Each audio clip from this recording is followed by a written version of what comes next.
Que el Señor les continúe bendiciendo, mis estimados cafeteros, cafeteras, amigos, hermanas, hermanos, en la fe que están haciendo este precioso discipulado, sembradores de vida. Hoy con nuestra lección número 14, con una pregunta: ¿se puede perder el cristiano? ¿Se puede perder el cristiano? ¿Dios nos va a condenar, nos va a mandar a la 15ª paila del infierno? ¿Dios va a destruir a la humanidad? Pues bien, eso es lo que vamos a ver en el día de hoy. ¡Bienvenidos!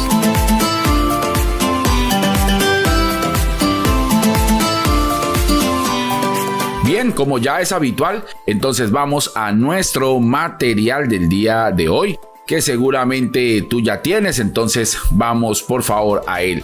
Y empezamos diciendo que es posible que el cristiano se descuide y llegue a perder su alma.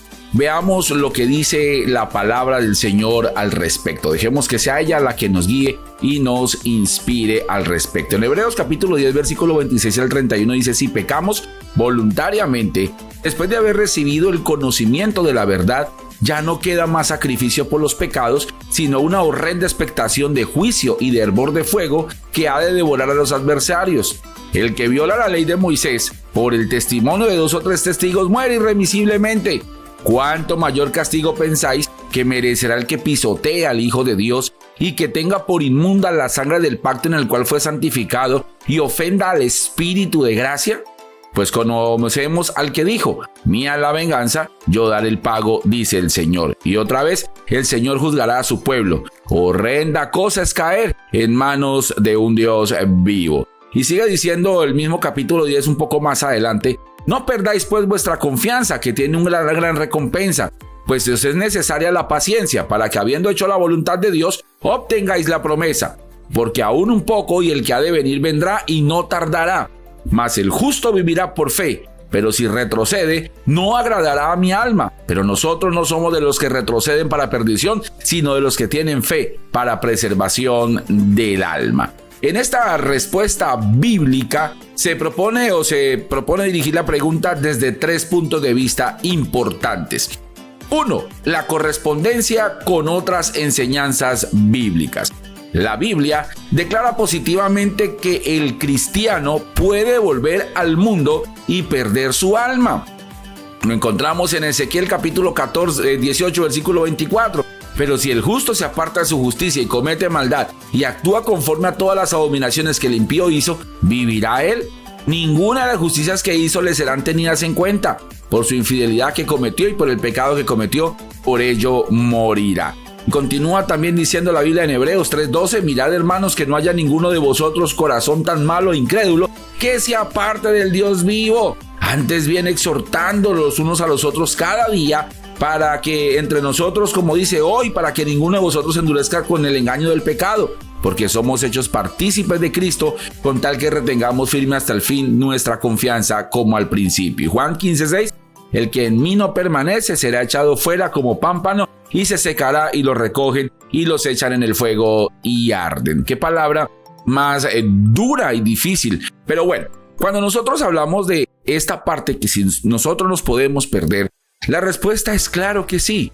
Pero la pérdida, ¿en qué consiste? En que tú y yo abandonemos las cosas de Dios, en que tú y yo dejemos de lado el propósito de Dios para nuestras vidas, en que tú y yo nos apartemos de las cosas que Dios tiene para nosotros y volvamos otra vez atrás. Voy a colocar simplemente un ejemplo: que tú hoy dices que Dios sí que está contigo para todo, y mañana dices que Dios no existe, que Dios no tiene nada que ver. Entonces sería volver atrás. Ya hemos conocido, ya lo hemos visto y hemos avanzado. Ahora vamos a regresarnos nuevamente a nuestro pasado. Entonces en la Biblia encontramos que sí, Dios no va a castigar a nadie. Encontramos preguntas que dice, gente que dice: pero es que Dios es un Dios de amor y Él no va a condenar a sus hijos. Exacto, eso es cierto. Pero ¿qué pasa? Es que no todos somos hijos de Dios. Somos creación de Dios. Y es verdad, Dios no va a condenar a sus hijos. Los que se van a condenar son los que no son hijos de Dios. ¿Y quiénes no son hijos de Dios? Los que cometen el pecado, los que se apartan de Dios. ¿Quiénes son hijos de Dios? Los que desobedecen la voluntad de Dios, los que no caminan con Dios. Ellos no son hijos de Dios. Entonces ellos sí se van a condenar. los que somos hijos de Dios, los que seguimos a Dios y los que aunque pecamos, tenemos la sangre de Cristo como una forma virtuosa de pedir perdón de nuestros pecados para ser lavados, pues somos hijos de Dios, entonces nosotros no seremos condenados. Seguimos entonces 2, la prueba de la responsabilidad del creyente. Dios dotó al hombre del libre albedrío, así que él tiene la capacidad de disponer su conducta moral. En Isaías capítulo 1, versículo 19 y 20 dice la palabra del Señor: si queréis y escucháis, comeréis de lo mejor de la tierra. Si no queréis y sois rebeldes, seréis consumidos a espada. La boca de Jehová lo ha dicho. ¿Qué significa esta palabra aquí? ¿Qué es el libre albedrío? La capacidad de decidir. Dios a ti y a mí nos dio capacidad de decisión. Se la dio a Adán y a Eva, nuestros primeros padres.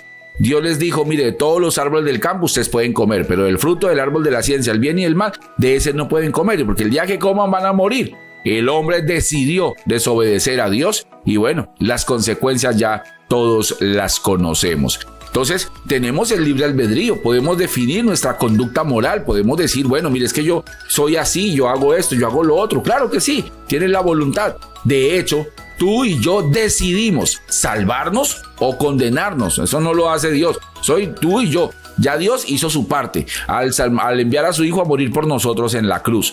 Pero a ti y a mí nos corresponde esa parte. Entonces Dios no va a condenar a nadie. Somos nosotros solitos los que nos condenamos o los que nos salvamos por nuestra decisión. Cristo llamó a sus discípulos y les dio autoridad para echar fuera demonios, sanar enfermos, etc. Sin embargo, no les quitó la capacidad de escoger lo que ellos creyeran deberían escoger. Ahí en Juan 6:66 dice la palabra del Señor. Desde entonces, muchos de sus discípulos volvieron atrás y ya no andaban con él. Dijo entonces Jesús a los 12: ¿queréis acaso iros vosotros también? Le respondió Simón Pedro: Señor, ¿a quién iremos? Tú tienes palabras de vida eterna. El Señor estaba predicando y a muchos les pareció la palabra muy dura, muy difícil. Y entonces, no, eso duele mucho lo que estás diciendo, es muy doloroso. Y el Señor les dice: mire, váyanse. Y si alguno de ustedes también se quiere ir, váyanse. Y el apóstol Pedro dice: no, pero es que ¿a quién vamos a ir si tú eres el que tienes palabras de vida eterna? Dios no nos quita a nosotros la capacidad de pensar, reflexionar, analizar, entender, comprender las cosas. Jamás lo ha hecho y jamás lo va a hacer. Tú y yo somos libres y a su vez eso nos hace responsables ante Dios por nuestra salvación o por nuestra condenación. Número 3, la prueba de las consecuencias. Ahí en Hebreos, el capítulo 10, el versículo 35 al 39, que lo leímos hace un rato, dice: no perdáis pues vuestra confianza, que tiene una gran recompensa, pues os es necesaria la paciencia, para que habiendo hecho la voluntad de Dios, obtengáis la promesa. Porque aún un poco y el que ha de venir vendrá y no tardará, mas el justo vivirá por fe, pero si retrocede no agradará a mi alma. Pero nosotros no somos de los que retroceden para perdición, sino de los que tienen fe para preservación del alma. ¿Qué texto más hermoso? El Señor nos está diciendo que no volvamos atrás, todo lo contrario, que avancemos, que nos esforcemos, que luchemos por alcanzar y lograr las cosas que realmente necesitamos. Lo que el Señor nos está diciendo es: cuida tu salvación, cuida el sacrificio que Cristo ha hecho en la cruz del Calvario. 3. La prueba de las consecuencias. La enseñanza de una vez salvo, siempre salvo es falsa y puede animar a los inmaduros y a los descuidados a permitirse una vida lejos de Cristo y sucumbir al pecado. Andan muchas creencias por allí diciendo: no, mira, una vez salvo, siempre salvo y tú jamás vas a ser condenado. Hay otras creencias que dicen que el infierno no existe, que el infierno es este y que los diablos somos nosotros. Pues qué pena, pero si este es el infierno, esto es muy bueno. Vivimos en una tierra maravillosa. Yo no soy ningún diablo, creo que tú tampoco. Entonces, lo que el Señor sí habla de un lugar de tormento, y todos sabemos que existe, porque Dios nos lo ha dicho y sabemos que existe. Que es un lugar destinado para aquellos que que desobedecen a la voz de Dios, que no siguen sus caminos, que siguen el camino de su corazón, que sigue el camino de sus malos deseos, el camino del pecado, el camino del mal. Y allí será condenado Satanás con todos sus demonios, y al igual que aquellos que decidieron apartarse de Dios. Escúchame, aquellos que han decidido apartarse de Dios, aquellos que han decidido no creer en Dios, serán echados allí. Ten en cuenta también lo siguiente: No, es que tienes que pertenecer a la iglesia X, Y y Z si quieres ser salvo. Eso tampoco es cierto. En ninguna parte en la Biblia dice que por pertenecer a la iglesia X o a la iglesia Y o a la iglesia Z, será salvo. Será salvo por creer en el Señor Jesucristo. Y no solamente yo, sino mi familia, porque a través de mi ejemplo también buscarán de Dios. Entonces, ¿qué requiere esto en nuestro corazón? Que tú y yo cuidemos nuestra salvación. Es un tesoro maravilloso. El sacrificio de Cristo en la cruz fue terrible. Fue monumental la obra que Él hizo. Pues como tal, cuidémosla entonces para que no tengamos ningún inconveniente y de esa manera podamos seguir viviendo, seguir sirviendo a Dios, seguir perteneciendo a su camino y sobre todo poder esperar el día que Él venga y retorne para estar con cada uno de nosotros en el reino de los cielos. Para la próxima semana, nuestra última lección número 15, tiempos del fin. ¿Cómo será el tiempo del fin? Estamos esperando que Cristo regrese, estamos esperando todos estos acontecimientos finales predichos por Él mismo y por otros profetas en el Antiguo Testamento. La próxima semana estaremos hablando de tiempos del fin. Sin duda alguna, un discipulado excepcional y será nuestra última lección que compartiremos con todos ustedes. Que la bendición, la paz y el amor de nuestro Señor Jesucristo me los bendiga grandiosa, poderosa y maravillosamente. Un abrazo para todos. Bendiciones. Chao, chao.